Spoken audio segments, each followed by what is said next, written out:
Arrow turbine, gearing, coupling,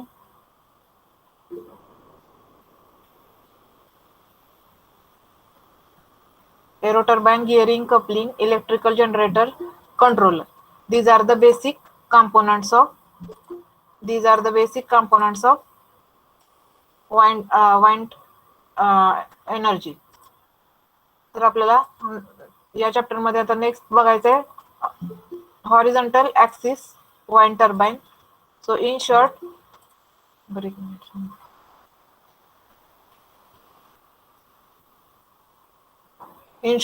short name काय आहे ह्याचं? शॉर्ट मध्ये HAWT, horizontal axis wind turbine. Horizontal axis wind turbine.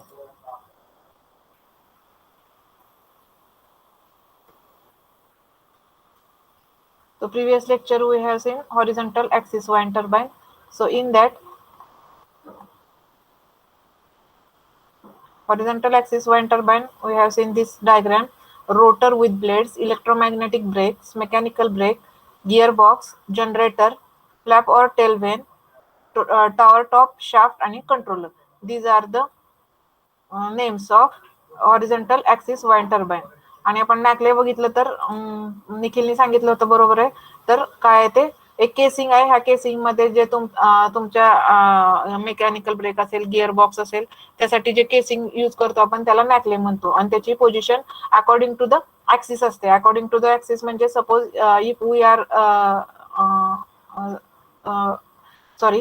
if we are taking horizontal axis wind turbine, then that position will be at topmost position, top ला असेल. आणि if we are considering vertical axis turbine wind turbine, then that position will be at lowest position. म्हणजे जे काय तुमचे disc brake असेल, gear box आहे, त्याचं केसिंग आहे. मग जिथं ते असणार आहे तिथं त्याची काय असणार आहे, पोझिशन असणार आहे मॅकलेची. तर बघा, first we will see horizontal axis wind turbine. Already we have seen last lecture, rotor and blades. The rotor and blades extract the wind energy and it converts into the rotational form. Wind energy काय करते, घेते, आणि rotor आणि blade, आणि that energy is converted into the rotational form. This is the function of blade or rotor. Gearbox. What is the function of gearbox? It converts the rotational speed from low speed. म्हणजे rotational speed low का असतो, तर already फक्त जे काही विंडमुळे फिरते त्याचा speed कसा असतो, कमी असतो. But I want high speed, so we are giving the gear box. तर त्याला काय करतो आपण, गिअर बॉक्स मुळे तो स्पीड काय होतो, हाय स्पीड होतो. Next, it converts the rotational speed of low speed shaft and transfer into the faster rotational on the high speed. जो काही लो स्पीड आहे तो हाय स्पीड करायचं काम कोण करतं, तुमचा gear box. Hub, it is connection point for the rotor blade and low speed shaft. जो काही शाफ्ट आहे त्याचं कनेक्शन कुठे असतं, हब. मेकॅनिकल ब्रेक, जे काही disc, it is a disc brake used for repair and maintenance of the wind mill. Electromagnetic brake, ज्यावेळी तुम्हाला इमर्जन्सी मध्ये तुमचा वाइंड टर्बाइन काय करायचंय, स्टॉप करायचे, त्यावेळी काय करतो, इलेक्ट्रोमॅग्नेटिक ब्रेक यूज करतो. Generator, rotational speed of high speed, जो काही हाय स्पीड आहे रोटेशनचा तुमचा, त्याचं इलेक्ट्रिकल एनर्जी मध्ये कन्वर्जन करतो. म्हणजे mechanical energy is converted into electrical energy. जनरेटरचं काम काय आहे, इलेक्ट्रिकल एनर्जी मध्ये कन्वर्जन करणं. यो मेकॅनिझम म्हणजे this mechanism keeps the rotor blades parallel to the flow of wind. जो काही फ्लो आहे वाइंडचा त्याला पॅरलल ठेवायचं काम करतं, कोण करतं, यो मेकॅनिझम. अँड अॅनिमोमीटर म्हणजे काय, to measure the wind speed. आपण आता टेम्परेचर मोजायचंय तर काय म्हणतो, थर्मोमीटर म्हणतो. किंवा प्रेशर मोजायचंय तर मग काय म्हणतो, प्रेशर गेजने मोजतो. तसं we have to measure the wind speed, then we are using the anemometer. What is the anemometer function, measuring the wind speed. जो काही वाइंडचा स्पीड आहे तो काय करतो आपण, हाय स्पीड आहे, लो स्पीड आहे, हे आपल्याला कशावरून कळणार, जे तुम्ही मेजर करणार वाइंड स्पीड, त्याच्यावरून तुम्हाला काय करणार, अॅनिमोमीटरचा function. This is instrument for the measuring wind speed. This is related to the horizontal axis wind turbine. In short, horizontal axis wind turbine ला काय म्हणू शकता, in short HAWT. Horizontal axis wind turbine. Next is a vertical axis wind turbine किंवा Darius type wind turbine पण म्हणू शकतो व्हर्टिकलला आपण. So this is a vertical axis type of turbine. So in this turbine, first बघा, in this turbine आता इकडे मी तुम्हाला दाखवते diagram. Vertical axis wine turbine. या वर्टिकल ऍक्सिस वाइन टर्बाइन मध्ये काय आहे, तर डी टाईप आहेत. जे काही ब्लेड आहेत ते काय आहेत, डी टाईपचे आहेत, आणि एक आहेत ते रेक्टँग्युलर टाईपचे. तुम्ही कोणतेही यूज करू शकता. मोस्टली आपण कोणते यूज करतो, डी टाईपचे जे काही ऍक्सिस आहेत, जे काही सॉरी ब्लेड्स आहेत ते यूज करतो. नेक्स्ट त्याच्या खालीच वर्टिकल पोझिशन, तिथं काय केलंय, तुमचा गिअर बॉक्स बसवलाय, त्याच्या खालीच लगेच तुमचं जनरेटर बसवलंय, आणि we have to store the electrical energy. So they have provided the battery for the storing electrical energy. So this is the vertical axis wind turbine. आता बघा वन बाय बघा in this diagram. First wind कुठून येणार आहे, air जी काय wind तुमची आहे ती कशी इकडून आली, पास कशावर झाली, तुमच्या डी टाइप्स ऑफ ब्लेड. तो कसला टाइप, डी, कारण की हे दिसताना कसं दिसते, डी आकाराचं दिसते, म्हणून त्याला काय म्हणतो आपण, डी टाइप्स ब्लेड. त्याच्यावर तुमची एअर काय झाली, पास झाली. एअर पास झाल्यानंतर तुमचं हे काय होणार आहे, शाफ्ट रोटेट होणार आहे. शाफ्ट रोटेट झाल्यानंतर तुमचे ब्लेड रोटेट झाल्यानंतर ते कुठं येणार आहेत, हे कशाला येणार आहे, तुमचं गिअर बॉक्स. तुमचा गिअर बॉक्स इथं फिरणार आहे. पहिल्यांदा मोठा गिअर फिरला, छोटा गिअर फिरला, म्हणजे तुमचा स्पीड इथं काय होणार आहे, वाढणार आहे. म्हणजे we have to increase the speed of shaft, म्हणजे तुमचा स्पीड काय झाला, इन्क्रीज झाला. हा टॉवरवर जो काय व्हर्टिकल टॉवर आहे त्याच्यावर अरेंजमेंट कशाची केलेली आहे, गिअर बॉक्स, जनरेटर आणि बॅटरी. नेक्स्ट काय होईल, जनरेटर तुमचं जे काय गिअर बॉक्स मुळे तुमचं स्पीड वाढला मग नंतर जनरेटरला दिला, त्यावेळी काय होणार आहे, इलेक्ट्रिकल एनर्जी मध्ये तुमचं हे होणार आहे, कन्व्हर्जन होणार आहे. तुमची जी काय एनर्जी आहे जी आली तुमची गिअर बॉक्स कडून, त्याचं काय होणार आहे, कन्व्हर्जन जनरेटर मध्ये इलेक्ट्रिकल एनर्जी. आणि जी काही इलेक्ट्रिकल एनर्जी ती तुम्ही काय करणार आहे, बॅटरीमध्ये स्टोअर करणार आहे. सिंपल मेकॅनिझम आहे. VAWT, vertical axis wind turbine. Vertical axis wind turbine. In this turbine काय, एअर जी काय होती ती पास होती कशावर, ब्लेडवर. मग ब्लेडवर पास झाल्यानंतर काय होतंय, आता ह्याच्यावर एअर पास होती, कोणीकडे पण एअर पास होऊ शकते ह्याच्यामध्ये, असं नाही की एकच डायरेक्शन आहे, ते रोटेट होणार आहे नंतर. आणि जे काही टॉवर आहे तो वर्टिकल आहे, गिअर बॉक्स खाली आहे, जे काही फाउंडेशन पण आहे ते खाली आहे. म्हणजे इथलं जे काही मेकॅनिझम आहे तुमचं नॅकलेचं, ते कुठं असणार आहे, हे गिअर बॉक्स किंवा जे काही जनरेटर आहे तिथं असणार आहे तुमचं जे काही मेकॅनिझम आहे, कशाचं, नॅकलेचं. तर हे झालं काय, व्हर्टिकल ऍक्सिस वाइंड टर्बाइन. आता व्हिडिओ दाखवतो तुम्हाला.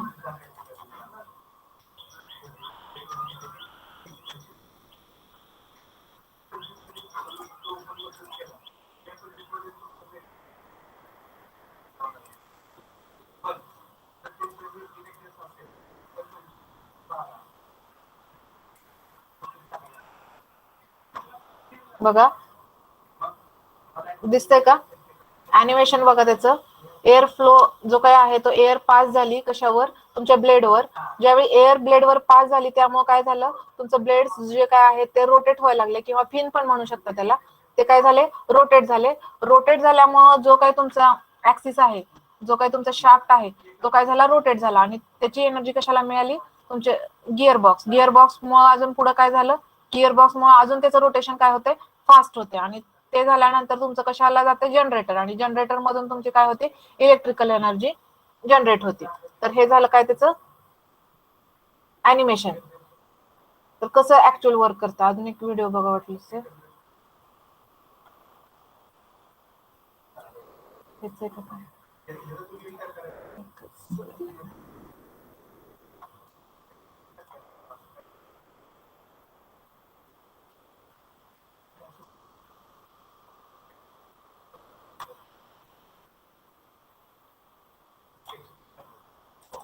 आता व्हर्टिकल ऍक्सिस बघा अजून एकदा यामध्ये.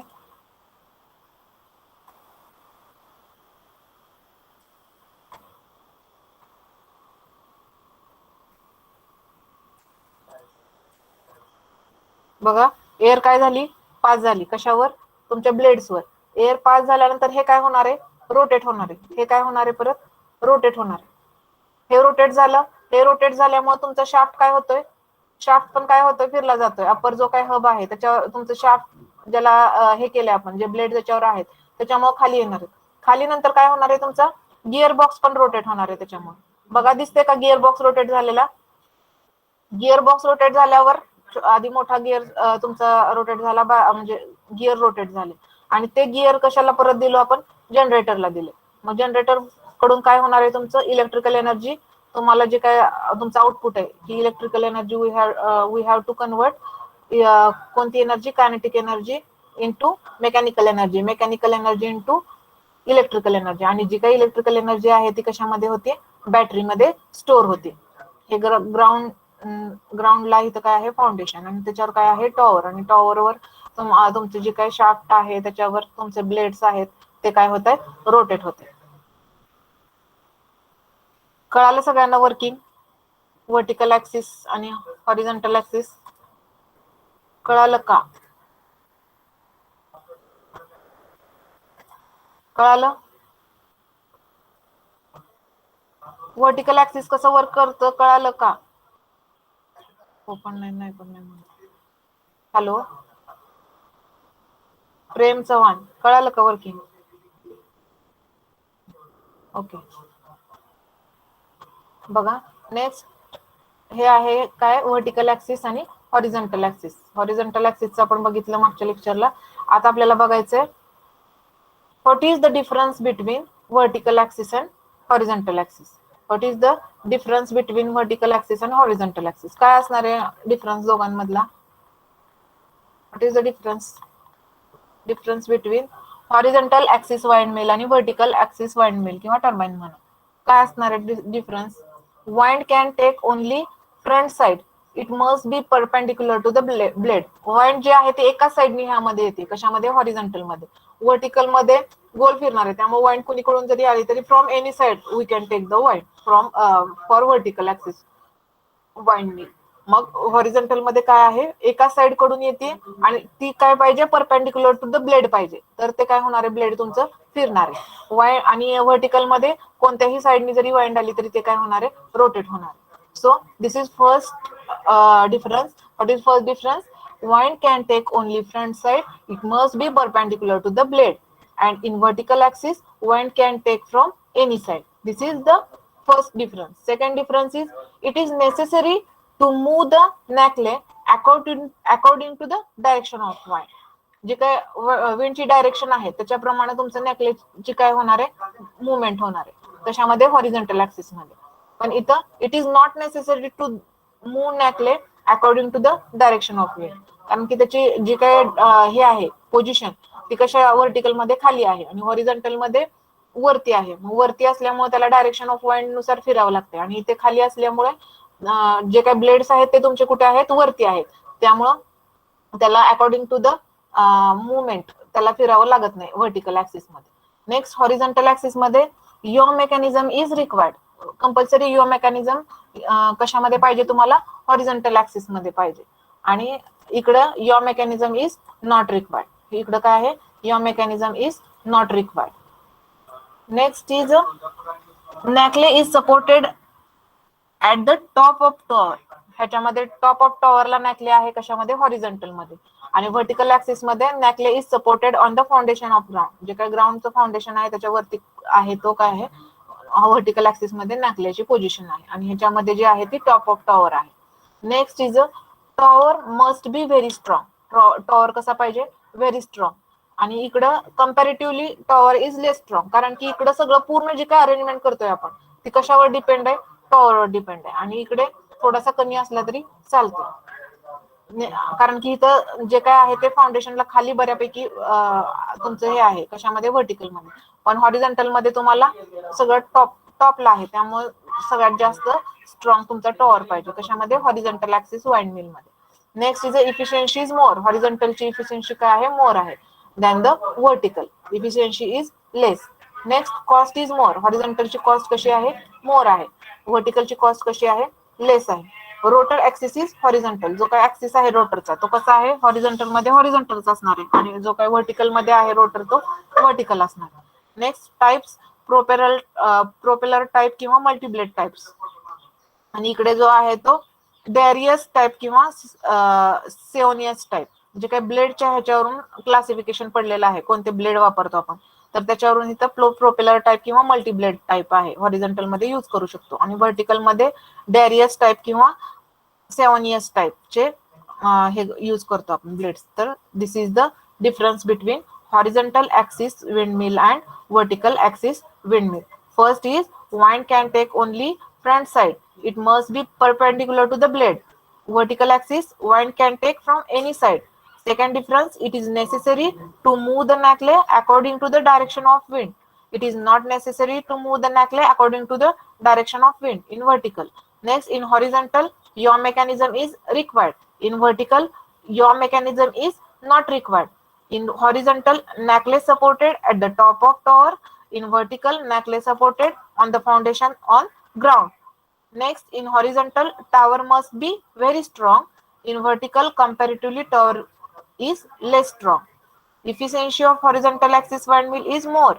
Efficiency of vertical axis windmill is less. Horizontal axis windmill cost is more. Vertical axis windmill cost is less. In horizontal axis windmill, rotor axis is horizontal. In vertical axis windmill, rotor axis is vertical. आणि इकडे कसं आहे horizontal. Next types of blade कशा horizontal propeller type आहे, multi bladed types आहे, turbine use करू शकतो आपण. आणि इथं डॅरियस आणि 7 इयर्स टाइप्स ऑफ टर्बाइन आपण यूज करू शकतो कशामध्ये व्हर्टिकल मध्ये. This is the difference between horizontal axis windmill and vertical axis windmill. बघितलं आपण हॉरिझॉन्टल बघितलं, व्हर्टिकल बघितलं. आता नेक्स्ट इज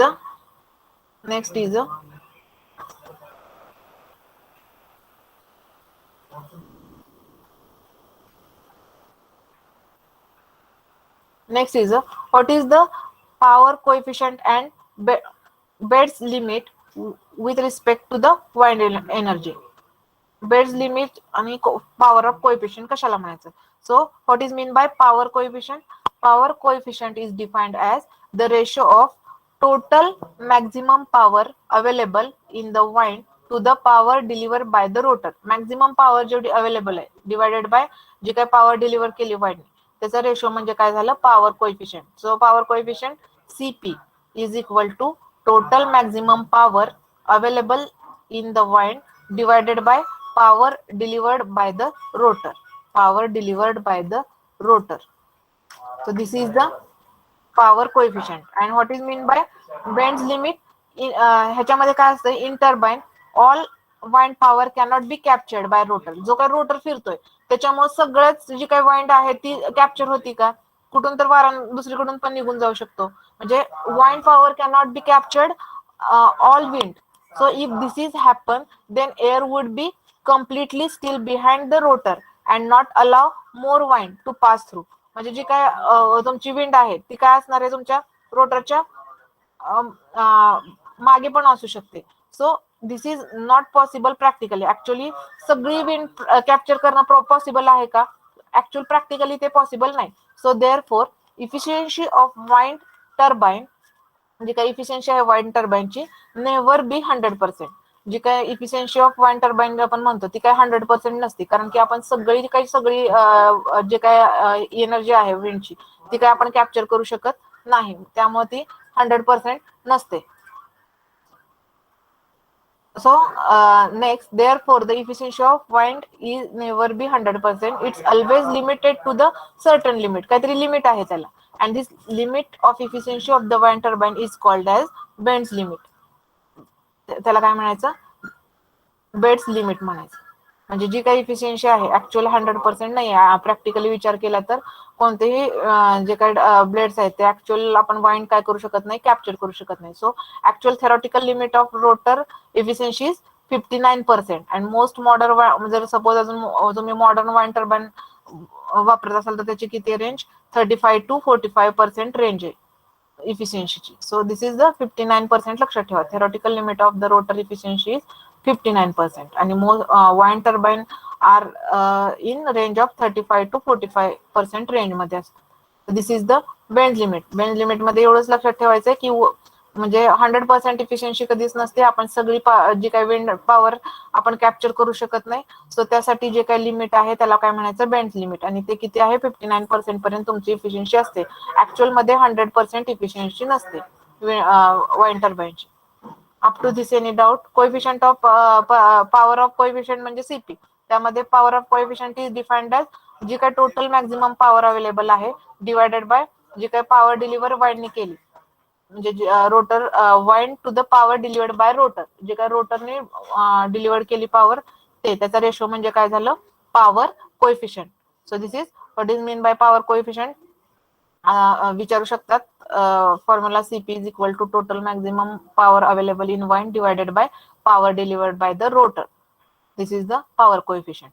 बेंज लिमिट मध्ये पण विचारू शकतात what is the theoretical limit of rotor efficiency. It is a 59%.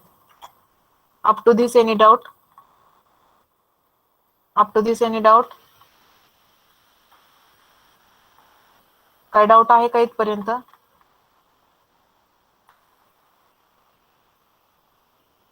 Doubt आहे इथपर्यंत काय? No ma'am. नेक्स्ट इज यामध्ये आता नेक्स्ट काय राहील आपलं? नेक्स्ट पॉइंट कुठला राहिला? ऑलरेडी ऍडव्हान्टेजेस झाले, डिसएडव्हान्टेजेस झाले, ऍप्लिकेशन झाले, क्लासिफिकेशन झालं. ऍडव्हान्टेजेस हे difference between horizontal vertical windmill झाला, 1/2 रो एक व्ही क्यूब फॉर्म्युला झाला. हा, next is what are the main consideration in the selection site for the wind power generation station? What are the main consideration in selection of site for? I have to select the site for wind power generation station. म्हणजे wind power साठी मला आपल्याला काय करायचंय, site selection करायचंय. तर कोणते कोणते कन्सिडरेशन म्हणजे आपण विचारात घेतले पाहिजेत. So main consideration in selection of site for wind power generating stations are. First आपल्याला काय बघायला पाहिजे, availability of higher and constant wind speed with 7 to 8 metre per second. Availability of wind, पहिल्यांदा मला विंड मिल पॉवर म्हणजे wind power generation station बनवायचे, तर त्यासाठी पहिल्यांदा वारा तिथं आहे का आपल्याला बघावं लागणार. त्या वाऱ्याचा स्पीड कॉन्स्टंट तरी आहे का किंवा हाय स्पीड आहे का हे आपल्याला कन्सिडर करावं लागणार. Second factor is availability of wind through out the year. आता काय काय वेळी वारं पावसाळ्यात येऊ शकतं, समरमध्ये वारं नसणार आहे, हिवाळ्यामध्ये नसू शकतं. मग तिथं availability of wind through out the year कसं आहे हे पण आपल्याला काय करावं लागेल, कन्सिडर करावं लागेल.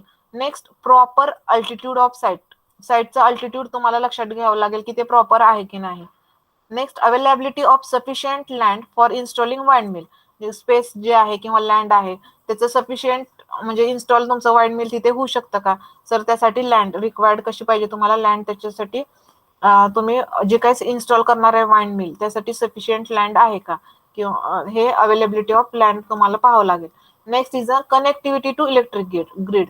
ते पण आपल्याला आता कनेक्शन, आपल्याला इलेक्ट्रिक पॉवर सप्लाय करायची त्यासाठी कनेक्टिव्हिटी पण आपल्याला लक्षात घ्यायला लागणार आहे. Connectivity of site by road and other modes of transport, त्याच्यासाठी काय तुम्हाला ट्रान्सपोर्टेशनची गरज आहे ते पण लक्षात घ्यावं लागणार आहे. त्यासाठी रोड अवेलेबल आहे का तिथपर्यंत जाण्यासाठी ते पण तुम्हाला कन्सिडर करावं लागणार आहे. And easy and proper access to locality. Easy आणि प्रॉपर ऍक्सेस सगळ्यांना पाहिजे. अँड इकॉलॉजी कन्सिडरेशन, इकॉलॉजिकली पण तुम्हाला काय करायला पाहिजे, त्याचं कन्सिडरेशन करायला पाहिजे. So these are the main consideration in selection for wind power generating the station. Availability of higher and constant speed wind speed with 7 to 8 meter per second तरी असला पाहिजे. Availability of wind throughout the year, proper altitude of site, availability of sufficient land for installing wind mill, connectivity of electric grid, connectivity of site by road and other modes of transport, easy and proper access to locality, and ecology consideration. These are the main consideration for selection of site of wind power generation station. This is हे बघितलं आपण construction working horizontal axis machine. हे बघितलं आपण basic components of wind energy conversion system, WECS. What is the full form? Wind energy conversion system, WECS. Next हे नाहीये तुम्हाला आता. Next describe the neat scale vertical axis आणि हे पण बघितलं, हॉरिझॉन्टल पण बघितलं, पॉवर कोएफिशियंट बघितलं, बेंड्स लिमिट बघितलं. हे नाही येतं मला पिच कॉर्ड लाईन डिस्टन्स हे टॉम मध्ये. ओके, अजून सिलेबस मधलं काय राहिलंय का? न्यूमेरिकल्स तेवढे राहिलेत आता. पहिल्यांदा बघितलं इंट्रोडक्शन, पॉवर ऑफ वाइंड बघितलं, बेसिक कंपोनेंट्स ऑफ WECS. ह्याचा पण मे बी लॉंग फॉर्म विचारू शकतात. Wind energy conversion system. Classification बघितलं, WC horizontal axis, vertical, DC, AC output, हे सगळं आपण ह्याच्यामध्ये बघितलं. हॉरिझॉन्टल ऍक्सिस मशीन बघितली, व्हर्टिकल ऍक्सिस मशीन बघितली, ऍडव्हान्टेजेस डिसएडव्हान्टेजेस ऑफ WECS बघितले आणि अप्लिकेशन्स ऑफ वाइंड एनर्जी. हे कुठे यूज करतात? रूरल किंवा अर्बन एरियामध्ये आपण वाइंड एनर्जी, इलेक्ट्रिकल एनर्जी कन्व्हर्टसाठी आपण इलेक्ट्रिकल एनर्जी स्टोअर करण्यासाठी आपण यूज करतो. रूरल एरियामध्ये पण करतो किंवा अर्बन एरियामध्ये पण, जिथे स्पेस अवेलेबल आहे आणि अवेलेबिलिटी सगळ्या जे काय साईट सिलेक्शनचे आपण बघितल्या तशानुसार असेल तर आपण रूरल हे अर्बन एरियामध्ये पण आपण करतो. आणि अर्बन एरियामध्ये आपण जास्त व्हर्टिकल ऍक्सिस हे वाइंड टर्बाइन यूज करतो. तर हे झालं सिलेबस नुसार सगळं आपण कव्हर केलं. आता न्यूमेरिकल्स फक्त राहिलेत, तर न्यूमेरिकल्स घेऊ शकतो आपण, अजून आहे. तर बघा फर्स्ट न्यूमेरिकल. आता first, maximum power developed by wind is given by. पहिल्यांदा आपण बघितलं आधी, P max is equal to 1/2 rho A V cube. हा फॉर्म्युला लक्षात आहे का सगळ्यांच्या? लक्षात आहे का हा फॉर्म्युला सगळ्यांच्या?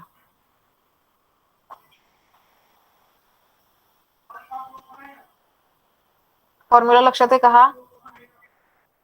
Maximum power is equal to 1/2 rho A V cube. Rho म्हणजे डेन्सिटी ऑफ एअर, एरिया, आणि व्ही वेलोसिटी. लक्षात आहे का सगळ्यांच्या? व्हॉट इज मॅक्झिमम पॉवर कशामध्ये? किलोवॅट मध्ये सपोज काढायची. मॅक्झिमम डेव्हलप्ड पॉवर कशामध्ये? किलोवॅट मध्ये. So rho is density of air. Density of एअरचं what is the unit? kg per metre cube. मग what is density of air त्यांनी example मध्ये दिली असेल, ठीक, किंवा स्टँडर्ड किती आहे? 1.21 kg per metre cube. Density of air कुठेतरी लिहून घ्या हे, right down. Maximum power developed by wind is given by P max is equal to 1/2 rho A V cube. Maximum power developed कशामध्ये बघायची आपल्याला? किलोवॅट. वॅट मध्ये बघा, kilowatt मध्ये लिहा, मेगावॅट मध्ये लिहा. Choice is yours. Next, rho density of air. What is the unit of density of air? kg per metre cube. What is the standard value of density of air? 1.21 kg per meter cube. A is rotor swept area, metre square. आता A कसा काढायचा असेल? पाय r square. Length दिली असेल तर तुम्ही काय करायचं? लेंथ जरी दिली असेल तरी तुम्ही त्यात ठेवू शकता, किंवा रेडियस दिली असेल तरी तुम्ही त्यामध्ये ठेवू शकता. वाइंड वेलोसिटी, जी काय वेलोसिटी ती कशा युनिट काय? Metre per second. What is the unit of velocity? Metre per second. मग व्ही काय आहे तिथं? वाइंड वेलोसिटी जी काय एक्झाम्पल मध्ये दिली असेल ती म्हणजे काय? Metre per second. Please write down. हे सगळे जी काही स्लाइड आहे ती लिहा. P max फॉर्म्युला आणि what is mean by rho, what is mean by A, how to calculate A, pi r square, V wind velocity, metre per second. ह्या basic things आहेत, ह्यामध्येच परत काहीतरी चुकतं. What is the standard value of density of air? 1.21. If they have given in example, you have to take from the example. If they have not mentioned in example, so you have to consider the value of rho, density of air, 1.21 kg per meter cube. So write down.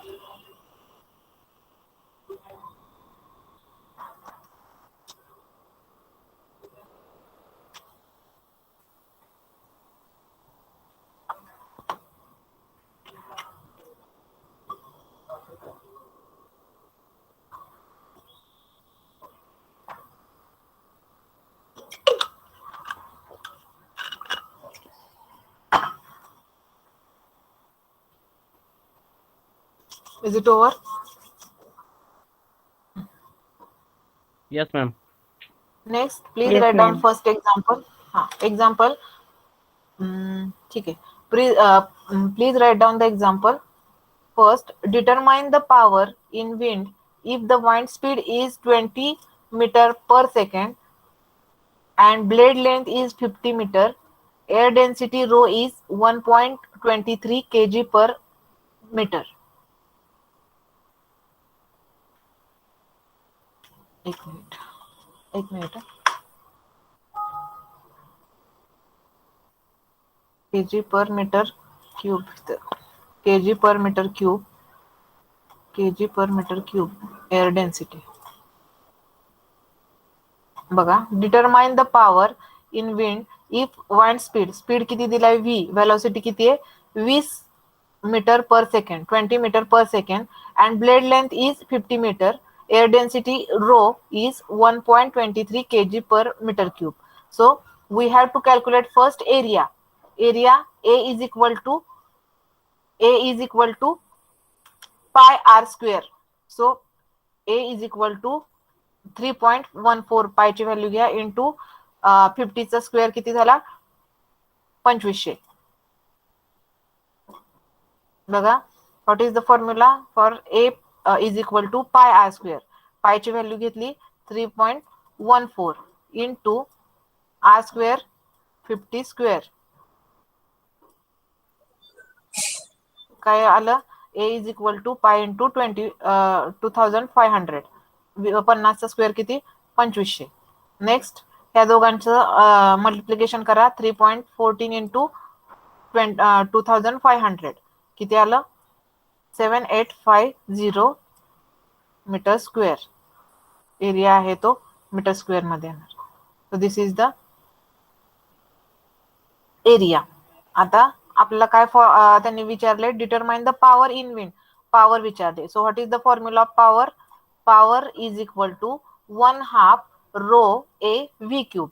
यामध्ये 1/2 ला 1/2 तुम्ही घेतलं, row ची value काय ठेवली, row ची value त्यांनी दिलेली आहे 1.23 kg पर मीटर क्यूब.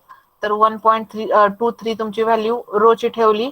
ए ची व्हॅल्यू काढलेली तुम्ही 7850 मीटर स्क्वेअर, 7850 मीटर स्क्वेअर, आणि व्ही क्यूब म्हणजे वेलोसिटी. वेलोसिटी किती आहे 20 मीटर पर सेकंड. सगळे मीटर मध्ये आहेत, तर तुम्ही 20 ला 20 ठेवू शकता आणि 20 चा क्यूब आहे, 20 चा क्यूब आहे. म्हणजे तुमच्या फॉर्म्युल्यामध्ये तुम्ही तुमच्या व्हॅल्यू लिहिल्या काय 1/2 रो ची व्हॅल्यू किती लिहिली 1.23 इंटू ए किती 7850 metre square into V cube किती 20 क्यूब. ह्याचं कॅल्क्युलेशन बघा किती येते वॅट मध्ये किंवा किलोवॅट मध्ये, वॅट मध्ये किंवा किलोवॅट मध्ये तुम्हाला फाइंड आउट करायचं. सो वॅट मध्ये किती आलं 38,622 हे आली तुमची पॉवर. बघा येते का तेवढी, करा कॅल्क्युलेशन कोणीतरी. Yes ma'am yes. Wind speed दिलेला आहे, डेन्सिटी दिली आहे, लेंथ दिली, सगळं दिले. तुम्हाला जस्ट फॉर्म्युला मध्ये काय करायचंय ते पुट करायचे. So wind speed, blade length, air density, area तुम्हाला कॅल्क्युलेट करायचं किंवा तिथं डायरेक्ट ठेवलं तरी चालेल. नसता फक्त हा फॉर्म्युला वापरून एरिया तिथं ठेवलं तरी चालेल, पण सेपरेट कॅल्क्युलेट करायचं म्हणजे चुकणार नाही. This is the first example.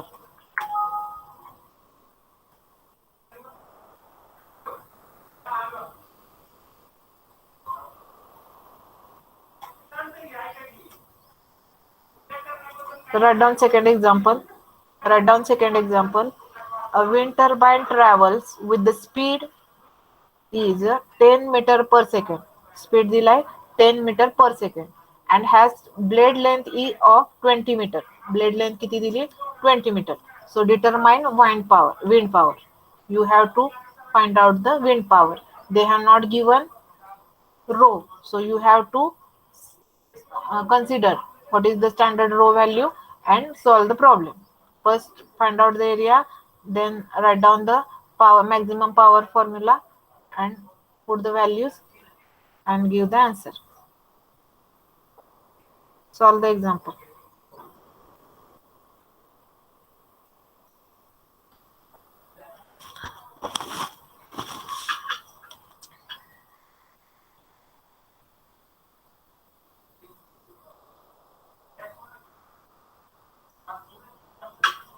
Given लिहून घ्या. Speed v 10 metre per second आणि लेंथ 20 मीटर. गिवन लिहून घ्या.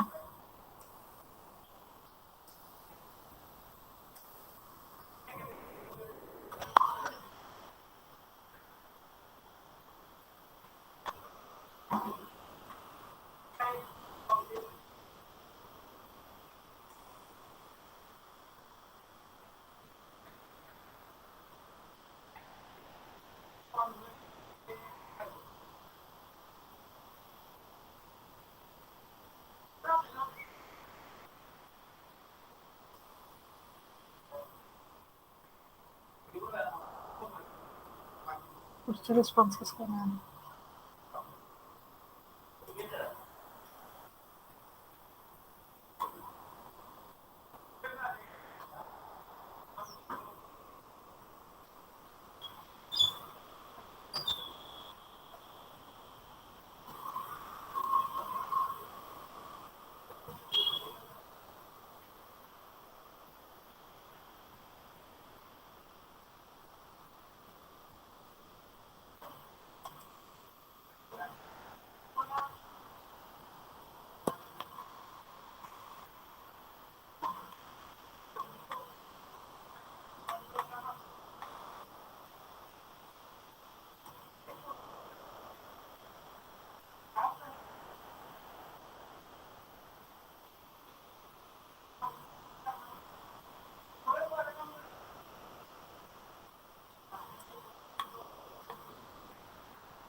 आन्सर सांगा मला.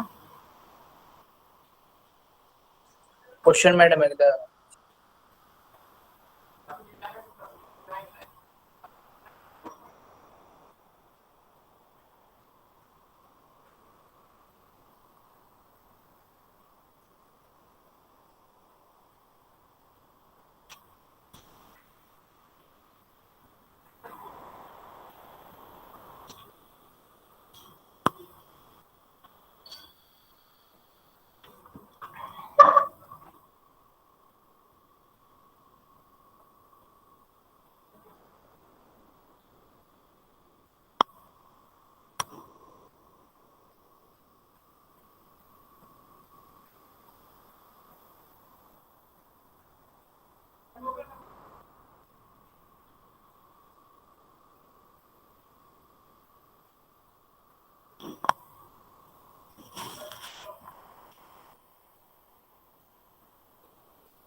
772 760.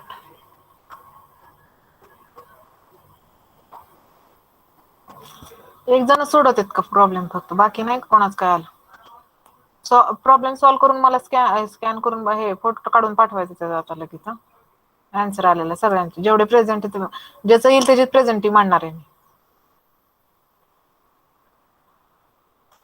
मॅडम रोची व्हॅल्यू काय घ्यायची?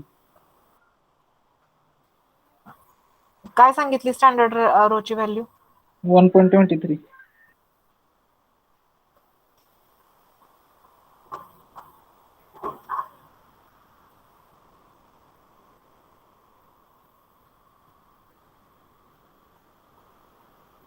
1.21.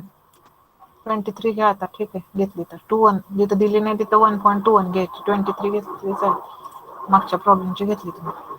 760 769 760 69 आणि 60 मध्ये केवढा डिफरन्स आहे? 772. पायची व्हॅल्यू किती? 3.14 घेताय ना?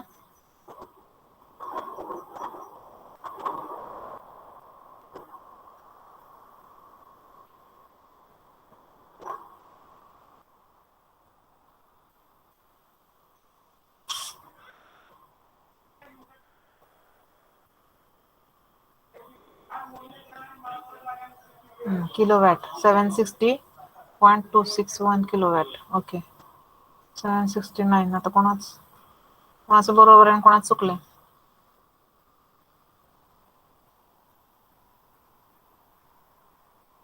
अजून कोणाचं आलंय का वेगळं?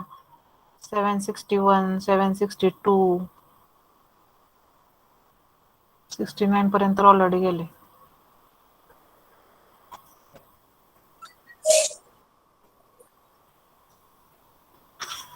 ओके, ते समोर वरच्याने टाकल्या म्हणून टाकायचे नाहीत, मला पाठवायचे फोटो सगळ्यांनी.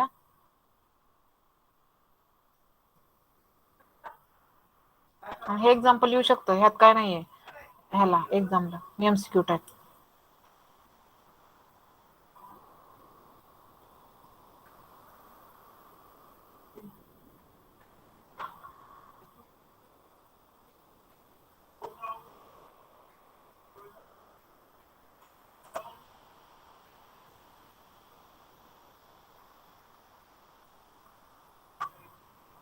एरिया किती आला? 1256. कुणाचं आलंय एरिया? बरोबर. नेक्स्ट. आता इथं राऊंड फिगर घेतला असेल तर ठीक, अदरवाईज त्याचा परत 0.63 घेतला असेल तर थोड्याफार चेंज होतील. 1/2 म्हणजे 0.5 इंटू रो 1.23. ए ची व्हॅल्यू 1256 इंटू व्ही किती? 10चा क्यूब 1000. किती येते मग व्हॅल्यू? एकदा मी पण कॅल्क्युलेट करते.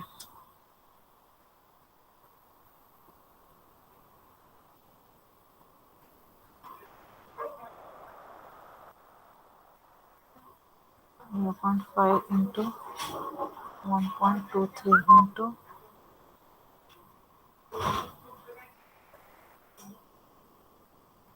1256.60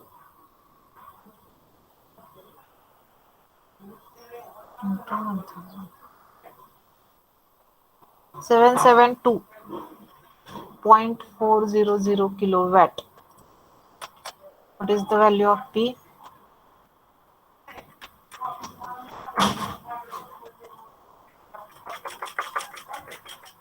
772.40 kilowatt.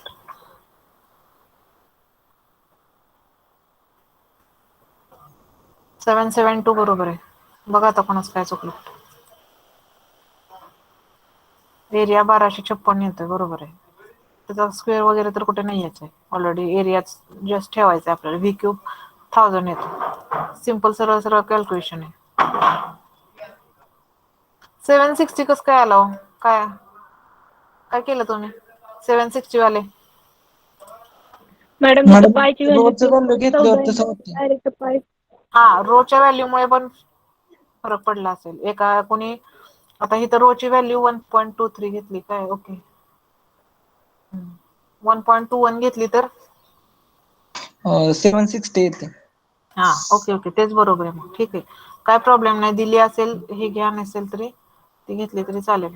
दोन्ही बरोबर आहेत. 0.5 इंटू 1.21 घेतली आपण इंटू 1256 इंटू 1000. बरोबर आहे. 759.88 येते तसं घेतलं तर. ठीक आहे. हो, बरोबर आहे.